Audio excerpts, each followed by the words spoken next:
So I'm not going to do the intro this time because we did it Okay. before. Okay. I don't want to screw anything else up. So let's see if sure that we're live again. Checking on my profile to make sure it's popping up. Pro2A with Luke, you're there. I'm going to real quick see if I can hear any volume. You got me? You got me? Yeah, I still got you. I'm just seeing if I can hear you when you talk.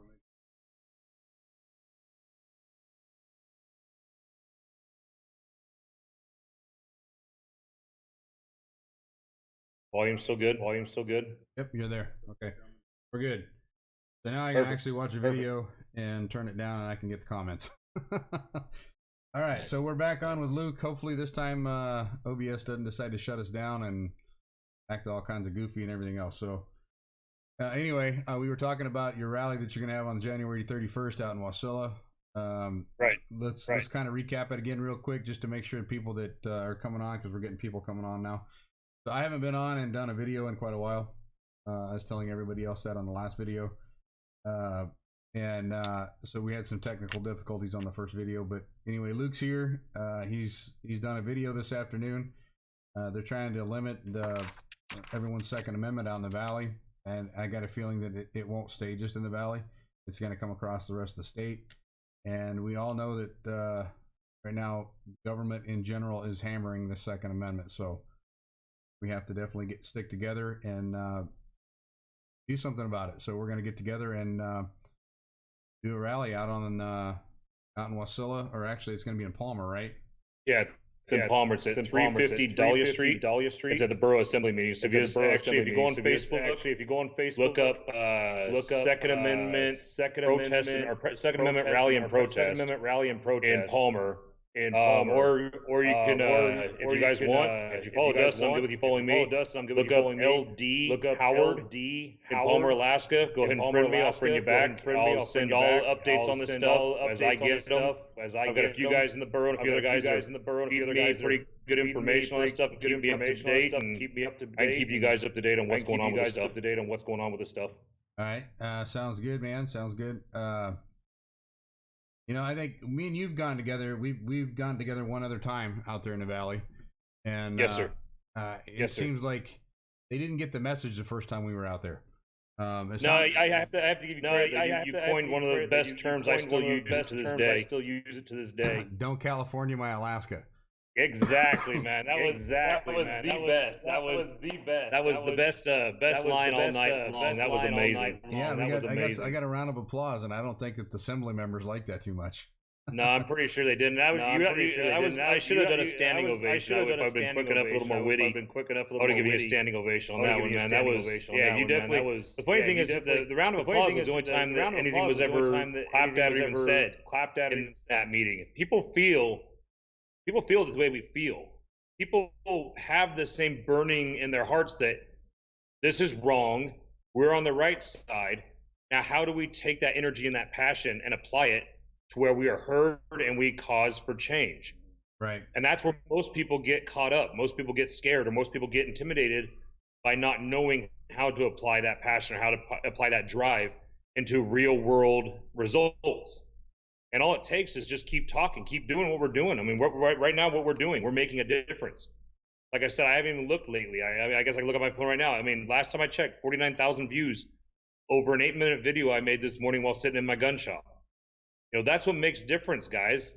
Shaking someone's hand, introducing yourself, getting on these pages, talking, getting yourself known to where people feel.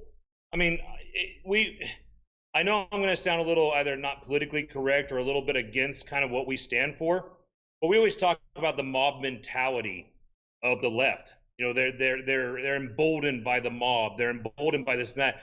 But we inherently as people have that kind of mentality where if we have people who feel like us and around us, we are emboldened. We feel a little more comfortable to get out of our comfort zones and do a little bit more. And so, you know, we look at Antifa, we look at, you know, other groups on the left that do more of the mob mentality, the bigger groups, and they're so bold and they do so many things.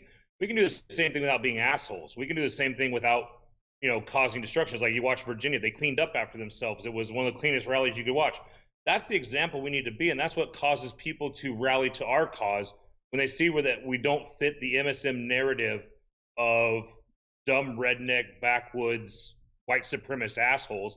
We're actually people that have a brain, and people who have a cause, and people who have passion, and people who have families and 9-to-5 jobs and work hard and believe in the American dream. Where we don't fit that. We don't fit that little segue they try, that little paradigm they try to put us into. That's not us. And the fact that you had a bunch of all different colors at that rally. You had a transgender people for Second Amendment rights. It was awesome to watch that whole narrative of, oh, it's going to be a bunch of backwoods racists show up to this thing, and instead you have pictures of African American and Hispanic and Asian and gays for guns and all kinds of stuff like that. It was amazing. It shut that whole thing down, and they couldn't go anywhere. There's nowhere they could have spun that to make themselves look better. I love that shit, dude. I love it. It's going to be interesting to see exactly what ends up happening. I know that the legislators there in Virginia said that that's not going to change anything.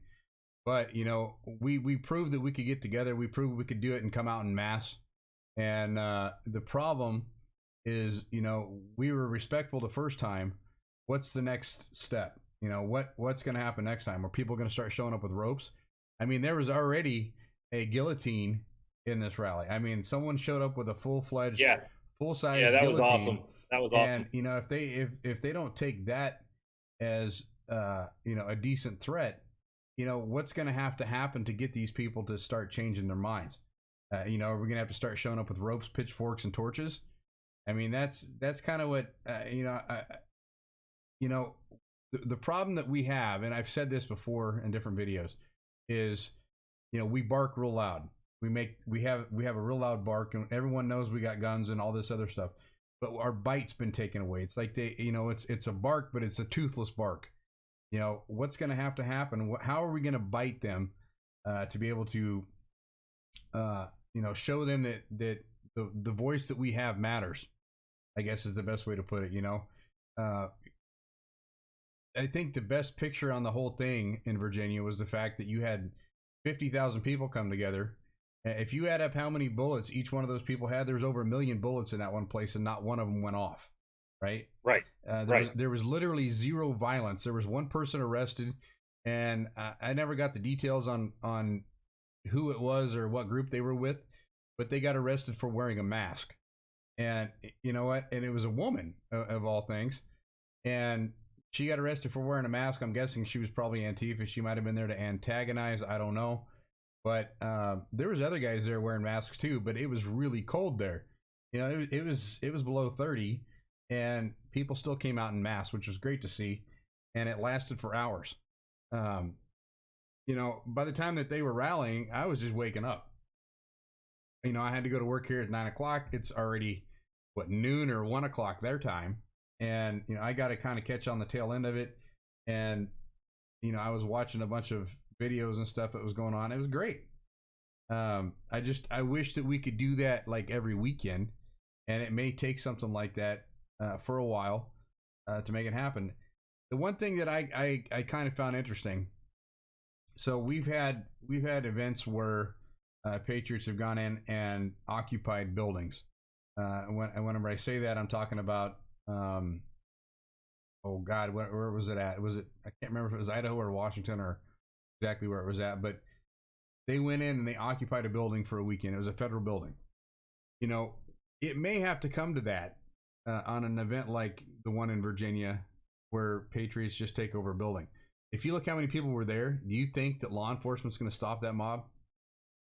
No. I don't know. Did you see that link I sent you a while ago about that the citizens' arrest on everyone on the town council? Oh yeah. And that's not the first time that's happened. It's happened before. But, we're going to have to do that. The rally, or event, whatever it's going to have to be, it's going to have to happen while they're there. Now, that's the thing that happened with Virginia is I don't know how many of the lawmakers themselves were there. It was a holiday. So I doubt any of them were. Well, of course, none of them were there on a holiday. No. Actually, I remember one guy saying it was the one socialist candidate out of Southern Virginia said he was going to an undisclosed location because he was fearful of his life or whatever it was. They're not going to be there. They barely do half the work. I mean, dude, they maybe work 2 days a week, and we pay them for the rest of their lives or for a huge amount of money to do nothing, right, other than cause grief in our lives and static. And they're not going to be there, man. I mean, that's to be honest with you, the borough assembly council is not going to be there while we're there. But this is what's going to happen because they're only there on the first and third Tuesday of every month. Right.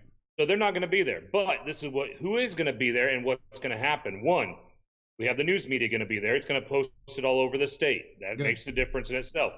Two, the fact we're all going to be there on the last day to be able to pose public comment in opposition of this thing. So you're going to have all these people show up and they're going to be inundated with opposition letters and disapproval and things like that. The other thing it's going to do, which is kind of funny, and I don't mean to hurt anyone's feelings or anything like that, but if we get enough people there, we're going to jam up that parking lot so much, and being this fact that it's from noon to 5, it's going to make it hard for them government workers to go get their lunch and then come back and find a parking spot. And then when they want to leave after 5 o'clock, it might be a little harder for them to do that as well. Does that hurt my feelings? No, it doesn't. You know what? This is what's going to be the rumors, and this is what they're going to talk about after the fact that, hey, there's a bunch of people here, man. It made our life hell. At least we made an impact. At least we made a difference, right, or enough of a pain in their ass to where they're going to be talking about it, and it's going to get back to the people in charge. Well, you know, and like I said, if it has to be more than once, it'll be more than once. I don't care what it's going to take. Well, and I'm going to fight this thing until tooth and nail, until I can't fight anymore. And then I'm going to fight some more. And we need to make sure that when we do this, we remind them that right now we're being nice. You know, yes. Right now we're being civil. Right now we're trying to use the law, not necessarily to our advantage, but we're trying to use the laws and do things the right way. And if they decide to go on and bypass it, the doubt to do the right thing. Right. If they choose not to do so after the fact, there's consequences to every action, Dustin. Whether Absolutely. they be good consequences or bad consequences, that's entirely and wholly up to them. Yeah, and that's exactly what we're gonna have to prove to them. You know, I mean, we're gonna be that's the cool thing about Alaska is we can show up there just like Virginia did. We can show up with our guns and we can show up with pistols on our hips and rifles if we want to. And right now that's at risk. And the thing is they slip in one thing and then they start slipping in another. It's like a faucet that's dripping, right? It just keeps dripping. And we're gonna have to make sure that death by 1,000 cuts, dude. One little razor blade ain't gonna kill you. Yep. 1,000 cuts. It's I was having a gentleman came in here earlier. We were talking about. I think I talked to this point before when you and I were talking about my experiences in Oregon. You could probably echo the same with your experiences in California, of the little signs, the little jabs, the little things they keep putting in there, trying to push their limits and see how far they can get away with. Now, up here, I kept telling people, I was like, that little stupid, annoying plastic bag ban in the borough, it's something they're going to try because it's something environmental, something that most people can get behind, like, oh, we're doing the right thing. But it's funny because they don't know their head from their ass. They can't figure out if they don't want to cut down trees or if they don't want to have plastic bags, whichever one it is. Whatever they can do to inconvenience our lives for the time being, they're going to do. Right. After that, they went to this little shooting range ban. They're going to try to push this through, and like you said, this stuff is contagious. It's wildfire. I had a couple people on some of my Facebook postings from Fairbanks saying, "How does this affect us?" And I'm like, if you have to ask that question, you're obviously not a patriot. Well, in Fairbanks, you obviously have your head so far up your ass, you don't know what you're talking about. Of course, it affects you. Well, in because Fairbanks if it can liberal. happen in the borough, oh yeah, it can happen in Fairbanks. It can happen statewide. If you know what, if the state legislators decide that, you know what, the borough had a really good idea, we're going to go ahead and do a shooting range ban statewide unless it's approved through our civil engineers, and we're going to go ahead and tax the shit out of it, then that's what you can do it. So if you think this won't affect you just because it's us over here, and that type of mentality of, oh, that part of the state or this part of the state is affected, but we're not, is the most dangerous, counterproductive, ignorant way of thinking anyone could ever have in their life. It's us. We're Alaskan citizens. We should look after each other. We should always have each other's back. It should be that way as a nation. Where we go one, we go all. Well, that's part of the deal. And you know what? It's not, they're 3 or 4 hours away, so they don't count. I didn't move to Alaska to have my rights infringed again. You know what I mean? I mean, I got out of Trust me, California. brother. I got chased out of Oregon. I got chased out of one state. I'm not getting chased out of another one. No, and you know, I've bought a house since I moved up here. I'm not going anywhere, and if I got to plant my foot up someone's ass to prove that point, so be it. It's. I'm with you. I'm with you, brother. You know, even if we get 100 people in that parking lot on that day, if we get 100 people in there, it's a success. If we get 200, 300, 400 people, it's a rising success. But, typically what ends up happening is you'll get a bunch of people saying, hey, I'm going to go. And then you get people that don't show up. But we need everybody, not just a few. We need that parking lot full. We need to make sure that they notice. With the media there, that's a great thing. I'm glad that you got that set up. I'll be there. I got one thing I want to say though. This is important, and this is something that people are going to get mad at me about maybe a little bit, but really, you know what? Sometimes tough love is what we need. Absolutely. So the fact that Virginia is in the situation they're in, let's go just to talk basic politics, guys. Let's talk about pretty basic shit that not a lot of people talk about. On the average, according to statistics, 18% of the electorate votes. That means per election, per time for your little state representatives or your area representatives or your city councils, only about 18% vote. Now, we all know that when we do lose as conservatives or patriots, when we do lose, we only usually lose by about 5 to 6%. Mm-hmm. So as we lose these things by 5 or 6%, but yet we only really have ourselves to blame because only 18% of us on average vote. If we just had 10% more vote, we would never have these issues again. And it's the same bullshit mentality of, my vote doesn't matter. There's enough people over there. They'll make up for mine. A vote, if you don't vote, you're voting for the other side. It's that simple. Yep. And if absolutely. you don't vote, you have no room to talk. So you have all these people now that are just willing and ready to run with their guns and go knock down a door and protest and stuff like that. And maybe those 30,000, 40,000 people that were there actually did vote. I'm pretty sure that that's not the case. I'm pretty sure there was a bunch of people there who didn't bother voting in the last election, and yet they want to pound their chest and chest thump and be all bravado, and I'm going to go there with my gun, and I'm going to show them I'm in displeasure of this. And that's fine and dandy, and I'm glad they're doing it. But they do only have themselves to blame. That's a fact. So if we can get out and vote, and it gets down to the point, there's actually a Supreme Court ruling to where you cannot get fired for exercising your right to vote. So step out of your job for 2 hours, go to the ballot, go cast your vote, come back. They can't do shit to you. Know your rights. We know our rights about freedom of speech and freedom of the right to bear arms. Know your other rights. Know your rights of how your vote's counted. Right. You can leave your job. You actually have to be an allotted time to go and cast your vote and cast your ballot. Get off your ass and do so. If not, if you don't, then don't bitch about it. Don't complain about it because you're the one to blame. You're just as dangerous as someone voting for these type initiatives and things like that by not voting as they are the ones who are pushing this shit through. You have to look in the mirror. If you want to sit there and chest thump and you want to show up, I mean, trust me, I want all y'all to show up to this event, but then show up on election day as well, or don't complain. It's that simple. Absolutely. And I know that's tough love, and I know no one wants to hear that. But tough shit, we're out of options, guys. They got enough lawyers, they got enough people to fight this stuff and push their propaganda and push us out into a corner. But they can't, they do enough voter fraud and everything like that. They can't do enough voter fraud if we have 30% more people show up. How are they going to make those votes go away? Yeah, they can make 5, 6, 7,000 votes disappear here and there. But when the exit polling and people are showing up in droves to the point where those places have to stay open 2 hours extra to count the vote, there's no voter fraud on that, guys. And if you look at the states where voter fraud is rampant, and this is something I've told you, a lot of people up here in Alaska, this is when you need to worry, is when it goes to a solid mail-in ballot only, then you need to worry about your state.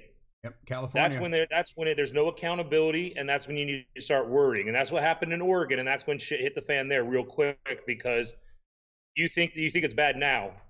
And they'll use the guys that it's easier because Alaska is such a big geographical area that they'll use the guys that it's easier to put in mail-in ballots than it is actually to go into your ballots or to go into your polling offices and vote. Yep. That's not the case. That's not the case at all. What it is they can pretty much then do whatever they want with those ballots. They go to one little area, everyone counts it out, and who's to say we get the right oversight people in there? I mean, we obviously have some rhinos being our our great state senator Murkowski and a few other people like Mitt Romney in there who claim to be something. Who's to say that our people who count those ballots, who are supposed to be our Republican side representatives to count it and to checks and balances, they're not a rhino too, or they're not someone who has ulterior motives. You got to get out. You got to vote. You got to make yourself heard. You got to show up to these rallies. You got to get unplugged from your damn cell phones 24/7, unplugged from your Netflix. Get off your freaking asses and make a difference. I'm one man, guys. I am a nobody. I'm a father. I'm a gun store owner. I'm a good guy. I'm a great friend to have. Tell you what, I'm the worst enemy you'll ever have. But I'm one man. I'm one man, and I can make this big a difference. Where 50,000 people's now's lives watch myself speak for 8 minutes and feel compelled to do something. That's power, guys. That's the same power that the left always touts. We have that same power, if not more, because our cause is righteous. Well, right now we got the momentum and everything going, considering that we just came out of the Virginia thing. So we got to keep exactly right. We got to keep You're the momentum exactly alive. Right. We got to keep it going. I know that there's a bunch of other gun rallies going on in the states. I think this next week. So and here's the thing: it's scary, right? So when me and Luke went out to that thing, God, what has it been? 3 months ago? It's been probably. Yeah, it was June, wasn't it? Yeah, I think so. June, July, something like. It was still nice. I mean, it wasn't. We hadn't had no snow yet.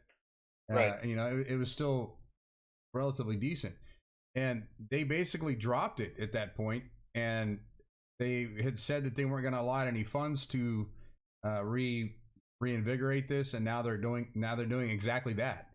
So here's the one thing: anytime, yeah, the borough managers when they told me that the borough manager said, "I will not allocate any funds or resources to this because it's a nonsensical bill that will never catch traction."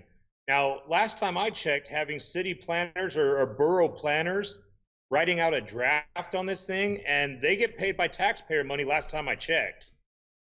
And so obviously there's money being allocated to the planning of this thing, or even letting it go any further than right now it already has gone. So promises kept or promises not kept. I mean, that's part of the deal, dude. So I'm pissed. Well, that's part of it. Got this fire under my ass is I was lied to. And I should have already known that being as a politician, but right. Basically lied to that, no, this wasn't going to go anywhere because it wouldn't have enough teeth or traction to go anywhere.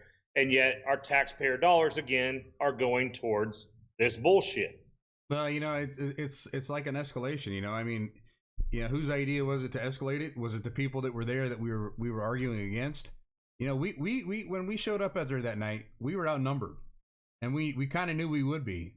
There was that group that was, they're basically Californians, and they were out there, and they were, for the ban of the shooting range, and I'm sure that just knowing who they are, they're probably annoying enough to keep this going, and they stated as much.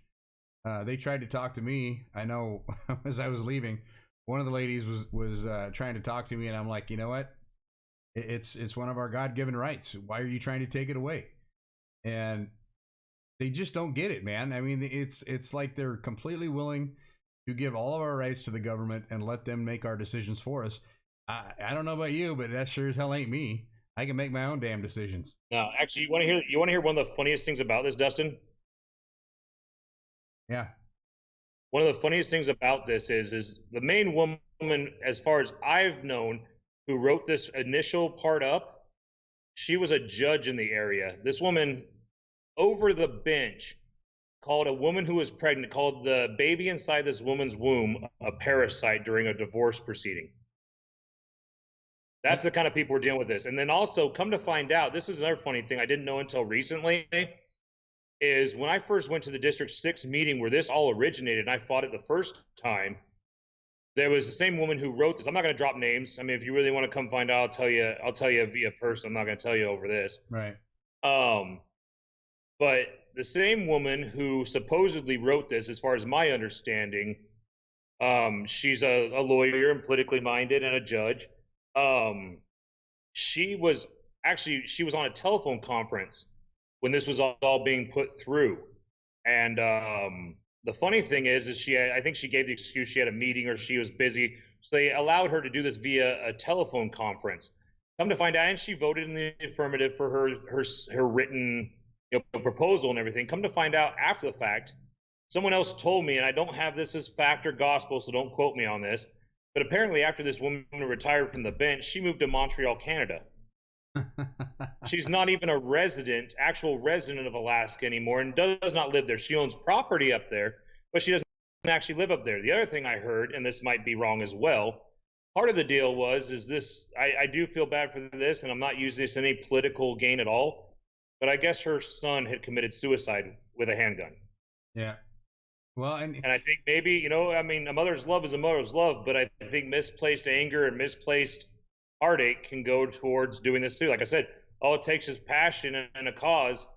May be an unrighteous cause, but that's what gets things started and get things done. So that's what we're combating, people. Well, that's what this whole thing's about. Here's the one thing that I took away from that. So when we were out there and we were arguing, standing up for our rights, one of the things that kind of blew my mind was one of the guys that was sitting there arguing with us or against us. The guy was an ex-state trooper. Okay, this guy knows the laws, right? This guy has been trained in the laws, and he knows what our rights are, and he knows, everything that he's supposed to know, and yet he's still willing to take away someone's Second Amendment rights. And that right there was a huge takeaway for me.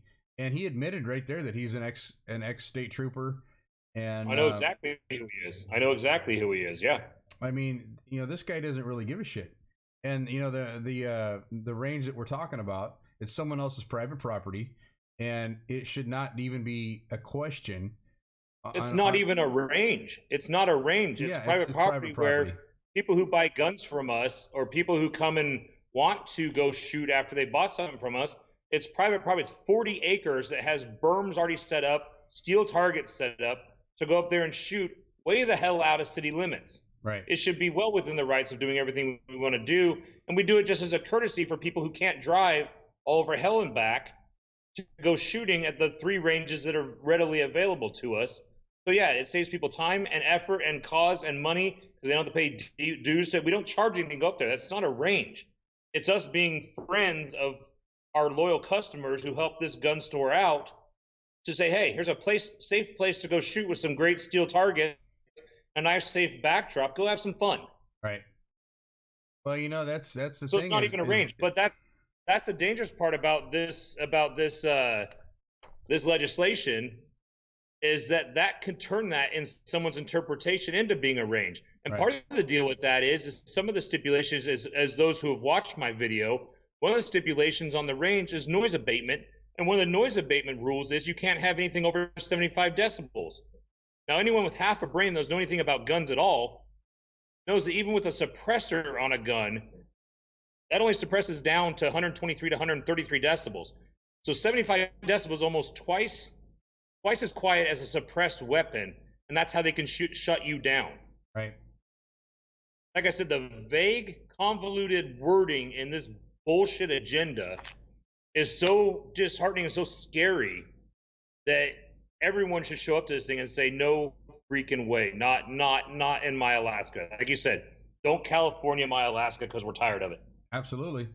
That's what we're gonna have to make sure that message is delivered. And I've always wondered this. How many of those politicians that are pushing these kinds of things and that are backing these kinds of things have ever actually shot themselves? And just sitting there in the valley and watching, there might have been maybe a quarter of the people on the bench there that's ever held a gun in their life, much less shoot one. So right, they don't.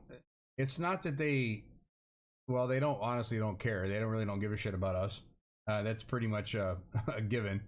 But they're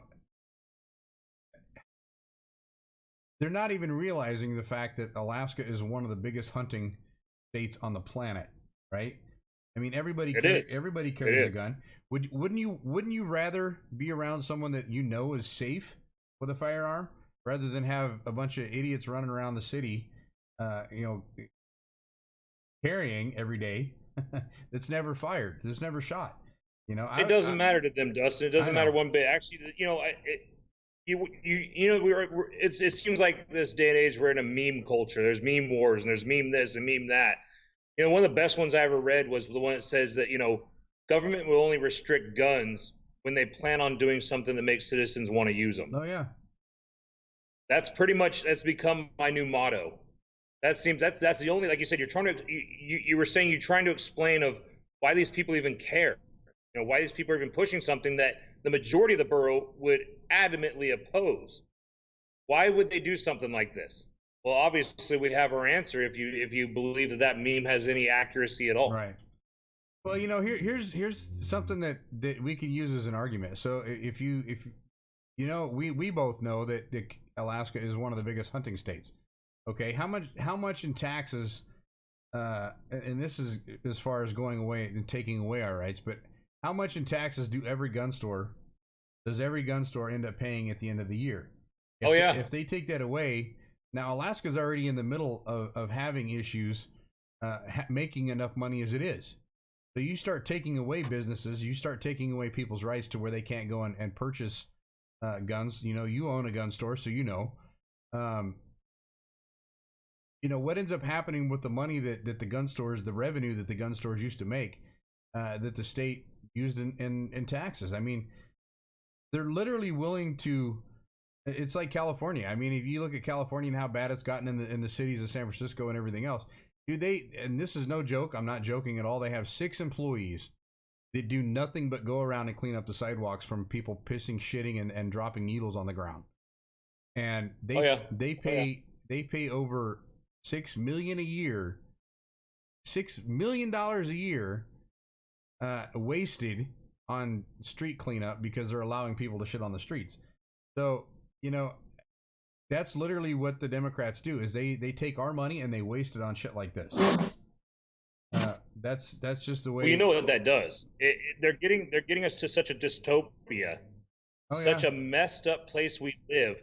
Then they can easier justify socialism. Like they need to come and save us. After they're the ones that created the problem, they're the ones that created the mess. They're the ones that created all the disease and ridden streets with shit and piss on them and rats and needles. So they're the ones that created the problem, and yet people are stupid enough and blindly follow enough to think that they can dig them out of that same problem that they're the ones that created, and they're willing to, like you said, give up all their rights, trusting something that purposely put them in that position so that they would need them to take their rights. It's complete. Oh, dude, it must make my head explode. That's it. Just you know, I when you and I first talked, and you and I have been to first these meetings, I'm a pretty easygoing guy. You know, I mean, there's certain things you can do with me that you never want to do. You know, one of them's disrespect my wife, another one's threaten my children, right? Threaten my freedoms, and you know, burn a flag in front of me. Those are pretty simple things that, you know, if you do those things, I'm gonna put a hurt on you, and you're definitely gonna know it. I'm not a little guy. I'm damn near 6'4" and 270 pounds, and if I want to hurt you, I can do a pretty good job at doing that. So, but usually just with my size and kind of my demeanor, people usually don't mess with me. So I try not to ever really be a bully or try not to be an asshole. But this stuff has got me to the point where it's lit a fire into me, the point where I'm feeling that, like you said, I'm feeling that urgency to start grabbing some tar and feathers, start grabbing some rope, start grabbing some stuff like that and say, you know what? You've obviously mistaken the fact that I'm polite and was raised right as a sign of weakness, and I'm over it. Right. I'll show you strength, and I'll show you strength like you've never seen before. You know, I lived out in the valley for a couple of years, and I'm still kind of shocked. Actually, I'm kind of in a state of shock that they're actually proposing some of this shit, because I know a lot of people out there. I know what the valley's like. I mean, it. To be honest with you, and this isn't a bad thing, but most of the people that I know out in the valley, they're rednecks. I mean, yeah. I'll be honest with you. The fact that the redneck population out in the valley are letting this happen, it just completely blows my mind. And I hate to say it, but it's not letting it happen, dude. That's the thing. That's the thing is, when I went to the gun show and I was passing these Vern Rupright printed all these out and actually put a really good pamphlet together that I'm handing out at my gun store. It's not the fact they're letting it happen, it's the fact they didn't know about it. Yeah, the borough's done a pretty good job of keeping this thing pretty quiet and hush-hush and hard to find. That I don't think it's the fact that they don't know about it. It's that, you know what, I'm just so much to blame. And I didn't know it had gone to this far to the planning council. The first second I found out, that's when my ass was on, you know, trying to move again, trying to put my boots on and go back to work. So, I mean, a lot of it is they just don't know. They didn't know. If they knew and they would sit down and read, what is this thing? Like, I think 7 pages, maybe. 6 pages. If you would read 6 pages, it'd take you probably maybe 10 minutes of your life. If you read 6 pages of this thing and realize what's trying to be done, then they would actually know, and they'd read the things about the decibel limits. They'd read the things that put 20-foot berm pluses on all their stuff, and civil engineers that even supersedes NRA standards for a shooting range. Right. So they're making it so impossible to actually be a shooting range that it basically will ban it unless you jump through all their hoops and pay all their fines and all their money. So yeah, it may not effectively ban everyone, and it may take a while for them to do it, but this is what I see happening. People are asking, well, how they're going to know if I'm shooting them on private property. Well, you may have a neighbor that doesn't like it. You may have a neighbor that doesn't like shooting, turns you in. Red flag, they decide to levy it to your taxes as a fine. Now you got a fine on your taxes you got to pay, and if you don't pay it, they're going to levy it against your house. You think that won't happen? You're sorely mistaken and a little bit ignorant to the way the government works. Well, that's the thing. They'll get their money out of you one way or another. Well, you know, that's the thing. When we were out there was more than just the gun stuff that we were out there for. Okay, they were wanting to raise taxes and everything else. You know, right. I look at part of this, you know, where you're talking about neighbors turning somebody in. This is a sneaky way to start enacting the red flag shit, right? I mean, think about it. Oh, yeah. You know, if your neighbor's upset with you because you're out there shooting in your driveway and they turn you in and a cop shows up and says you can't do that, tell me that that's not a red flag situation. It's definitely that. That's exactly what it is. If you're not shooting at that neighbor, you're not harming his house, you're not doing anything that's going to, you know, be negative in his life, then that's a red flag. I mean, they're trying to get you on the radar. Well, that's the thing. If you read the verbiage in most red flag laws, all it says is if you're a danger to yourself or those around you. Now, all it takes is that same dumbass who thinks that since they're hearing gunshots, that's dangerous to them. All they need to do is go and file a petition or file something else saying that, oh, they're a danger to me because I hear their guns going off. I don't know where those bullets are going because everyone just shoots bullets willy-nilly wherever they want because everyone's just irresponsible gun owners. Like you pointed out so well with the 1 million+ bullets that were at Virginia, yet not one of them went off. So all it takes is, like you said, is either a danger to themselves or others. That person can say, hey, I'm afraid of this person because they shoot their guns. All of a sudden they get a warrant for a red flag deal, come down, knock down your door, take away your guns, and now you got to fight to get them back. That's the thing that's scary about this stuff. That's one of the things I posted in the very first video I did, that little 8-minute video I did this morning, is the fact that if we fight this now, if we combat this now, then we don't have to hire lawyers and pay a bunch of money to fight it to get our rights back. Yep. They're so antsy into taking them away and having you pay to get them back. That's what this is. Same thing with the red flag laws. It completely violates the Constitution of illegal search and seizure, but yet it's going through. And for some reason, the Supreme Court challenges are being knocked down on this thing because you're paying to get your stuff back. So they're revenuers. They're making money on you. And if you decide to fight it, you're going to pay so much money in lawyer fees and other bullshit. You almost could arm yourself up again with another arsenal without having to go through that shit. Well, that's what they're doing. They're trying to break you. You know, they're trying to control your life. They're trying to control your lifestyle. They're trying to control every aspect of your life. And, you know, if they end up breaking you and you can't afford to do anything, guess what? You're going to be homeless in San Francisco. I mean, you know, that's the thing is. I'll tell you what, if I'm ever homeless in San Francisco, I know a few places I'm going to go drop my trousers and shit right in front of. Well, there's a few places I could think of too, actually. Yeah, but I think I would pick a warmer area than San Francisco personally. But I tell you right now, in San Francisco, when it gets foggy, it's cold as shit. I mean, it is as cold there as it is here. I know. I'd be like in LA or Tahoe or something. I don't know. It just the thing is, you know, we know that they're going after our rights, and we know that the only way to stop them is to confront them about it. The problem is getting enough people to show up to confront them about it. Because here's the deal, guys, and Virginia proved this. Yeah, and this is another thing, a visual that I seen there too. With that many people there, how many cops do you think were on the streets? Not hardly any. There wasn't enough. Well, I mean, there could have been. I mean, there were sheriffs there that were supporting it, but at the same time, there wasn't anybody there. And if something would have popped off, if something would have gone crazy, if Antifa or whatever shows up, started shooting, there was no way they were going to stop that. It would have been a complete bloodbath in Virginia. And I think Northam, the governor there, knew it.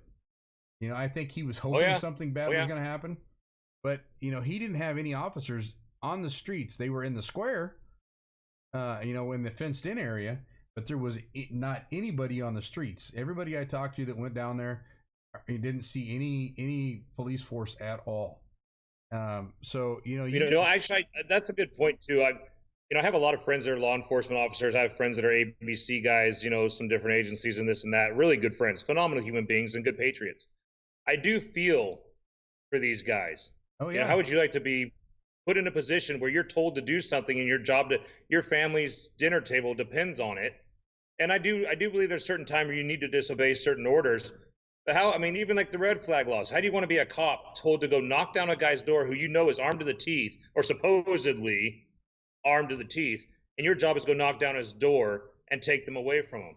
That is unfair to ask of our law enforcement when there's all kinds of other shit that we ought to be worried about. Our meth problems, our theft problems. When was the last time you ever had something stolen? Cops won't ever show up. What they'll do is say, call your insurance company and we'll file a report. Right. Sorry about your luck. Yep. It's gone to revenuers again. It's gone to the cops have turned into revenuers as a general whole. Now, does that mean that all cops are that way? Definitely not. I have nothing but respect, and I have a lot of law enforcement guys come in here. They buy from me. I have utmost respect for them, but their hands are tied by the bureaucrats that are in charge of them, telling them and giving them these unlawful orders. Yep. And I feel for them. I feel for these guys more than anything. Can you imagine having that job, Dustin? Oh, well, you know what? If I were to have that job, I'll tell you exactly what I would do. Instead of going to work for the city or the state, and now we don't have counties up here, but if I was in another state and if I ever wanted to become a law enforcement officer, I sure as hell wouldn't do it for the city or the state. I'd do it in the counties. I'd be a sheriff. And the reason I say that is because then you're duly elected by the people. And most of the sheriffs, and I'm not saying all of them, but most of the sheriffs do abide by the Constitution. They understand that the people of the county put them there. Right. They weren't selected for the job. They were put in there by the people that they are serving.